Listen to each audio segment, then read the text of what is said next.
Hello नमस्ते, मैं हूं Manisha. Welcome to R S only. And as discussed अपन 10-11 क्वेश्चंस रोज डिस्कस करने वाले हैं, सॉल्व करेंगे। इस तरह के एमसीक्यूज आते हैं, ये आपको इजी अगर लग रहे हैं तो सिंपली मीन्स कि आपने अपने बेसिक्स पढ़े हैं।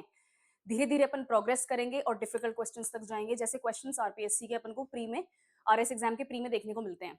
ठीक है। ज्योग्राफी बहुत ज्यादा अदरवाइज भी टिपिकल आती नहीं है। जो डिफिकल्टी लेवल आप इमेजिन कर रहे हो वो पॉलिटी और इकोनॉमिक्स का है। ठीक है, तो ज्योग्राफी में कंप्लीट कराऊंगी आपको। We will take the series forward और अपन पूरे सिलेबस के जो बेसिक क्वेश्चंस बन सकते हैं, बनते हैं या फिर आए हुए हैं पहले, we will cover that. Okay, मेरी आवाज आ रही है? हेलो हेलो हेलो, ठीक है। चलिए स्टार्ट करें, बट बिफोर दैट 27 मई को आरएस ओनली के ऊपर एक सेमिनार होने वाला है। रैंक होल्डर्स आएंगे, वो बताएंगे आपको कि कैसे हमने इस एग्जाम को क्लियर किया है, आप कैसे कर सकते हो। जैसे ही आप प्रिपरेशन कर रहे हो उसमें कहीं कमी है तो उसको कैसे दूर करना है, कैसे अपने आप को और रिफाइन करना है। What ever be your query, यहाँ आओ और अपने सोल्यूशंस लो क्वेश्चंस के। ठीक है ना। यहाँ आना कैसे है? क्यूआर कोड दिख रहा है, उसको स्कैन करो और रजिस्टर करो।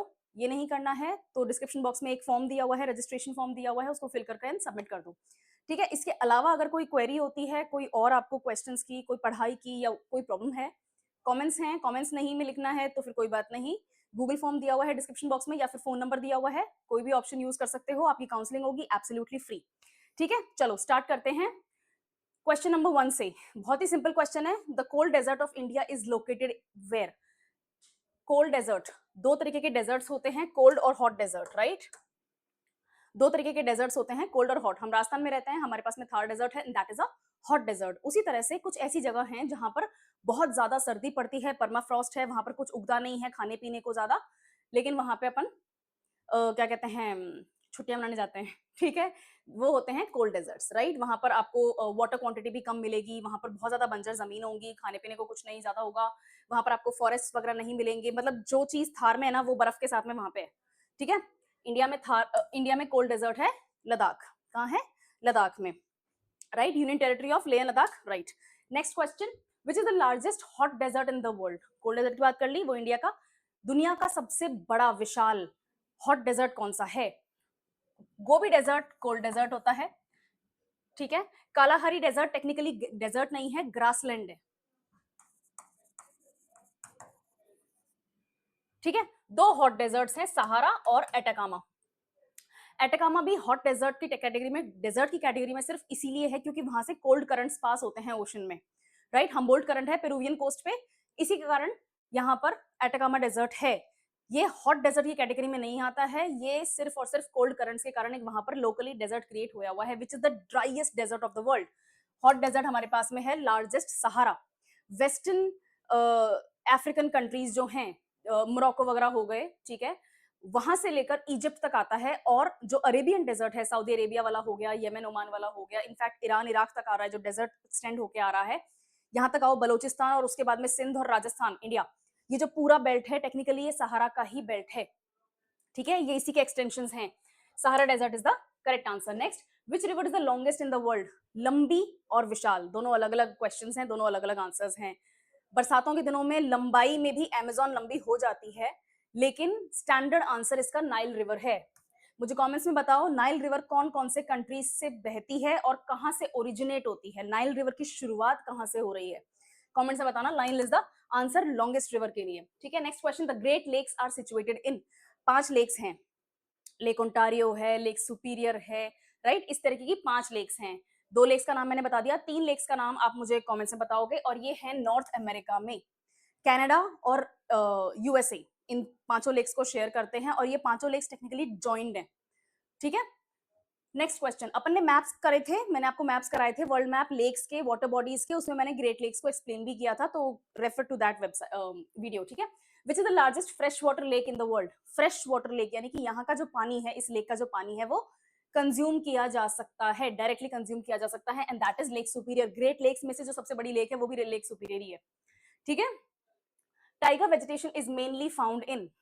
वेजिटेशंस पढ़े थे अपन ने, नेचुरल वेजिटेशन पढ़े थे, रेन फॉरेस्ट पढ़े थे, डेसिडियस फॉरेस्ट पढ़े थे, Tyga, tundra, right. Tyga vegetation होता है जहां पर सर्दी तो पड़ती है लेकिन परमाफ्रॉस्ट नहीं है, मतलब 12 महीने हर वक्त वहां पर बर्फ नहीं रहती है। गर्मियों के दिनों में बर्फ पिघलती है और थोड़ा बहुत वहां पर अपन को वेजिटेशन देखने को मिलता है। दैट इज सब आर्कटिक रीजन। आर्कटिक के जस्ट नीचे वाला पोर्शन टाइगा है, आर्कटिक के ऊपर टूंड्रा है। ठीक है, दैट इज परमाफ्रॉस्ट, हर वक्त वहां पर बर्फ रहती है। Next, which forest has the highest biodiversity, सबसे ज्यादा पाए जाने वाले जीव जंतु।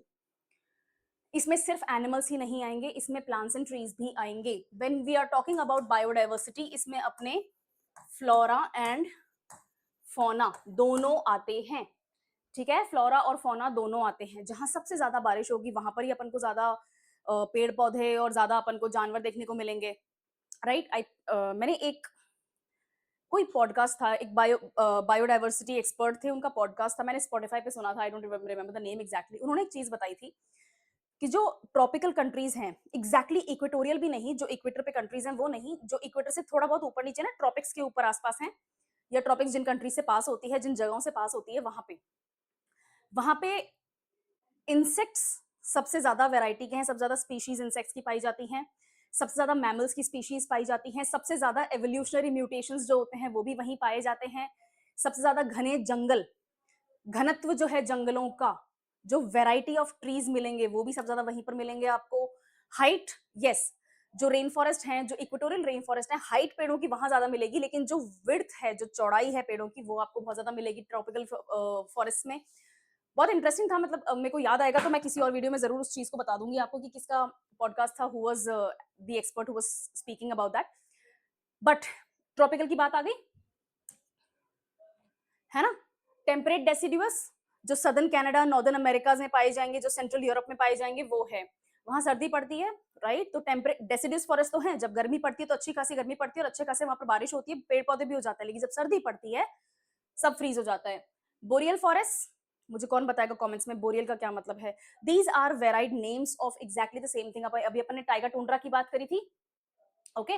मैंग्रोव, मैंग्रोव कहाँ पाए जाते हैं इंडिया में, डेल्टा जो बनते हैं उन जगहों पे मैंग्रोव्स पाए जाते हैं, और हर डेल्टा पे भी नहीं मिलेंगे, जहां पर ट्रॉपिकल वेदर होता है वहां पर डेल्टाज में मैंग्रोव्स मिलेंगे। इंडिया में बेस्ट एग्जांपल है मैंग्रोव्स का वेस्ट बंगाल, राइट। जो गंगा ब्रह्मपुत्र के जो डेल्टा हैं, जो दुनिया के मोस्ट फर्टाइल डेल्टाज में से एक है, इनफैक्ट मोस्ट फर्टाइल डेल्टा है दुनिया का, वहां पर आपको मिलेंगे मैंग्रोव फॉरेस्ट। मैंग्रोव्स भी बहुत ज्यादा वाइल्ड फॉरेस्ट होते हैं, और वहां पर आपको बहुत ज्यादा रेप्टाइल्स देखने को मिलेंगे, क्रोकोडाइल्स वगैरह हो गए, रॉयल बंगाल टाइगर वहां मिलेगा आपको, इसके अलावा वहां पर स्नेक्स मिलेंगे आपको, राइट। बिच्छू वगैरह नहीं मिलते, बिच्छू वगैरह कहाँ होते हैं, डेजर्ट्स में होते हैं, ओके। ठीक है, तो इसका आंसर हो गया tropical rain forest. Then we have which one is not the correct match for Mediterranean agriculture, ठीक है। मेडिटेरेनियन हॉट नहीं, sorry, mild summers and wet winters, ऐसा ही है, right. Mild summers, wet winters, यानी कि जहां पर विंटर्स में थोड़ी बहुत बारिश होती होगी और समर्स में बहुत ज्यादा तेज धूप नहीं पड़ती है, ठीक ठीक सा मौसम रहता है, जैसे अपने अर्ली मार्च के आसपास होता है, लेट फरवरी अर्ली मार्च, उस टाइप का। तो थोड़ी बहुत हो सकता है बारिश भी हो जाए वहां पे, और अदरवाइज साफ सुथरा सा मौसम रहता है। कौन सा करेक्ट मैच नहीं है, यानी कि मेडिटेरेनियन एग्रीकल्चर रीजन इन चार जगहों में से कहां पर नहीं है, that is northern Australia, tropical के पास में आएगा, ट्रॉपिक से जस्ट, ट्रॉपिक ऑफ कैप्रिकॉर्न के जस्ट नॉर्थ में है, तो वहां पर मेडिटेरेनियन क्लाइमेट नहीं मिलेगा। Next, the Ruhr region is famous for, Ruhr region कौन सा है, राइन एंड रूर, मैंने बताया था इंडस्ट्रियल रीजन्स जो अपन ने वर्ल्ड मैप्स करे थे, major industrial regions of the world. Ruhr region मैंने बताया था मैप में, यूरोप में पड़ता है, आयरन एंड स्टील बनता है वहां पे। वर्ल्ड वॉर टू के टाइम में सबसे ज्यादा जो डिफेंस फैक्ट्रीज स्टेब्लिश हुई थी वो रूर रीजन में ही हुई थी, ठीक है। वहां पर से कौन सी रिवर बहती है मुझे कमेंट्स में बताओ। रूर रीजन में एक रिवर है famous, it's a very famous river, वो कौन सी रिवर है, कौन कौन से कंट्रीज की बाउंड्री बनाती है, कुछ उस रिवर के बारे में इंफॉर्मेशन मुझे कमेंट्स में दो, ठीक है। Next, Silicon Valley in India is known for, sorry in India नहीं, sorry, Silicon Valley is known for, Silicon Valley कौन सी जगह है, कैलिफोर्निया में है ना, लॉस एंजलिस में, सैन फ्रांसिस्को में, इन जगहों पे जो ऑफिसेज हैं वो किस इंडस्ट्री के ऑफिसेज हैं, वहां पर सॉफ्टवेयर इंजीनियर्स ज्यादा काम करने जाते हैं, वो क्या कर रहे हैं, हाईटेक इंडस्ट्रीज हैं। सॉफ्टवेयर इंजीनियर बताया मैंने, बहुत सिंपल सी बिल्कुल बेसिक अंडरस्टैंडिंग रखो, कुछ सुना भी अगर है ना तो उससे भी अपन अपना आंसर डिराइव कर सकते हैं, ठीक है। हाईटेक है, वहां पर गूगल का ऑफिस है, मेटा का है, माइक्रोसॉफ्ट का है, इन चीजों का, ओपन एआई का है, इनका ऑफिस है वहां पे। तो वो लोग क्या कर रहे हैं, वो लोग क्या हेवी इंडस्ट्रीज है क्या, गाड़ियां बना रहे हैं, नहीं, ट्रक वगैरह बनाते हैं, नहीं, ऑटोमोबाइल, नहीं, ऑयल रिफाइनिंग कर रहे हैं वहां पे, नहीं। ऑयल रिफाइनिंग अमेरिका में कहाँ होती है, टेक्सास वगैरह वाली रीजन, जो सदर्न अमेरिकन स्टेट्स हैं उनमें भी जो टेक्सास है वहां पर ऑयल निकलता है, ठीक है। ये क्वेश्चन है homework, the Suez canal connects what, यही होमवर्क है, हाँ जी। सुएज कैनाल कौन से दो वाटर बॉडीज को कनेक्ट करता है? अटलांटिक और पैसिफिक को कनेक्ट करता है, मेडिटेरेनियन और रेड सी को कनेक्ट करता है, ब्लैक सी एंड कैस्पियन, या फिर इंडियन एंड पैसिफिक ओशन को कनेक्ट करता है? दो वाटर बॉडीज को कनेक्ट करने वाली ये कैनाल कौन सी दो वाटर बॉडीज हैं वो? ये आप मुझे होमवर्क में करके दिखाओगे कमेंट्स में। जिसका कमेंट का आंसर बिल्कुल सही होगा, फास्टेस्ट होगा, उसको मैं चैनल की तरफ से एक हार्ट दे दूंगी। और इस तरह के क्वेश्चंस अपन कल फिर करेंगे।